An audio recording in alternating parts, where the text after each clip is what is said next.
Assalamualaikum warahmatullahi wabarakatuh. Hari ini pertemuan ke-10 mata kuliah interaksi manusia dan komputer. Hari ini masih membahas tentang notasi dan model notasi dan desain dialog. Oke, minggu kemarin sempat dijelasin tentang STN ya. State Translation Network. Nah, jadi STN itu dapat dipresentasikan beberapa hal yang terkait dengan dialog, yaitu urutan atau sequence dari aksi yang dilakukan oleh user dan respon yang diberikan oleh sistem. Nah, pilihan bagi user dibuat menjadi choice, pilihan. User dapat memilih sendiri. Contohnya dari state menu, user dapat memilih circle sehingga sistem berpindah ke state circle 1 dan pilihan circle pada kemudi highlight. Alternatif lain, user dapat memilih line sehingga sistem berpindah ke state 1 di mana literasi untuk yang iterasi, contohnya pada state line 2, transisi dapat kembali ke state line 2 jika user menambah titik baru pada polyline dan akan berpindah ke state finish hingga user melakukan double klik. Oke, ini contoh untuk yang simple dialog boxnya, contohnya seperti ini. Ada yang bold, ada yang italic, garis miring, ada yang underline. Kalau three toggles individual state translation network, boldnya seperti ini, italic, underline. No bold beralih jadi bold, no italic beralih jadi italic, no underline beralih jadi underline. Untuk contoh berikutnya, ini untuk altogether combinatorial explosion. Nah, ini apa sih hierarchical state translation network HSTN? Nah, struktur hierarki state translation network mirip dengan STN,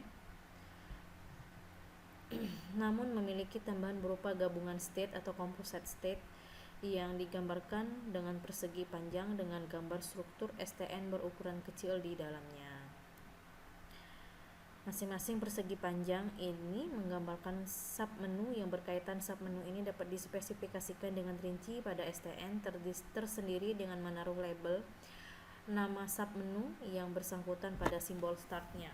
Penggunaan hierarki ini tidak mengubah notasi dasar STN, namun menggabungkan beberapa STN ke dalam satu diagram besar sehingga model ini dapat digunakan untuk sistem-sistem yang besar.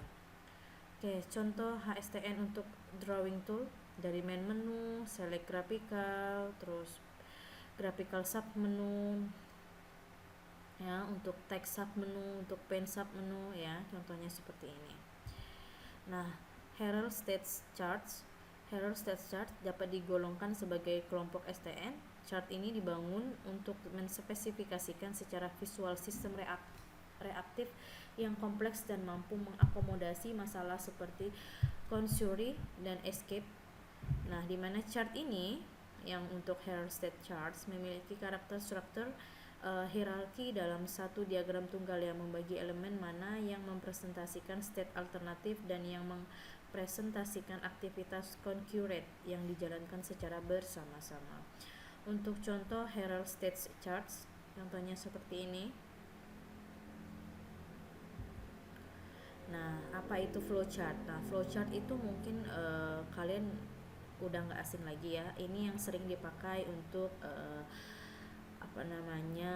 desain untuk di suatu ketika kita ingin membuat suatu aplikasi ya, di perancangannya ya, kalau untuk nanti di skripsi besok. Nah, flowchart, nama lain dari flowchart yaitu diagram alir, yang dimana notasi diagramatik yang paling sering digunakan. Flowchart digunakan untuk mendeskripsikan dialog yang sederhana dan memiliki kelebihan dalam hal kesederhanaan dan mudah dimengerti. Yang sering kita pakai itu yang flowchart ya untuk perancangan. Oke. Contoh flowchart subdialog fungsi delete ya. Flowchart pada dialog, kotak pada flowchart mempresentasikan proses dan keputusan sehingga tidak ekuivalen dengan state pada STN. Flowchart menggunakan berbagai jenis kotak untuk mempresentasikan berbagai jenis aktivitas yang berbeda namun lebih merefleksikan sudut pandang programmer dibandingkan user. Flowchart dialog versus pemrograman. Perbedaan utama antara menggunakan flowchart untuk perancangan dialog dengan pemrograman adalah tingkat detail pada sisi program. Misalkan, jika pembacaan record karyawan melibatkan pencarian secara sekuensial pada file untuk mencari file tertentu, maka flowchart program akan menyertakan loop pencarian tersebut. Sedangkan pada flowchart dialog sama sekali tidak akan dicantumkan loop semacam itu. Nah, apa sih JSD diagram atau Jackson Structure Design? Biasanya digunakan untuk berbagai aspek dari analisis, tugas, dan notasi dialog.